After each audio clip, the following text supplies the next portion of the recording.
Hello viewers and subscribers, welcome to my YouTube channel, that is Jupiter Linked.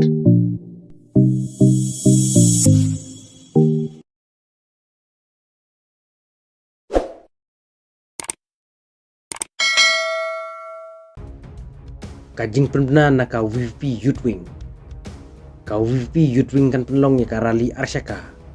Baitan neskuti rally. Kebanlong kum kadak persya ya kajing hukum ka Shillong Press Club bat ka MEPA. Ban papan ma pi presiden rang ba ka VP klaim nong rim. Kabala penbitar ya ka sen. Bat di upaj bak baru. Ka Youth Wing ka kerpat ya baru ukhasi khara. Bat baru kid khot ka VP Youth Wing. Ban mi pajba hakah ndru tarik menta ubenai Februari ar hajar ar posan. Karali kan sedang na maulai FCI. Hak por shipaw jemen step. Ni kerpat ba pine sim kie ya kane.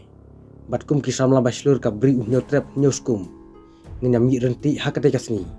Ban persya ya ka jing tumule don bor ya ka parti baru kawe. Kublai shibun. Kane ka jing pentip pajba. Kalawan lingba u presiden Youth Wing jong ka VP. Uba marbut dekar, bat u General Secretary Youth Wing jong ka VP, uba Nathaniel Mauri. Lada uba Arden Ukraine yaki jingsya, persya yaki arteliki news channel ka Batis TV bat ka T7 News, balai ka Shillong Press Club bat ka MEPA, ki papan mapi uba Arden.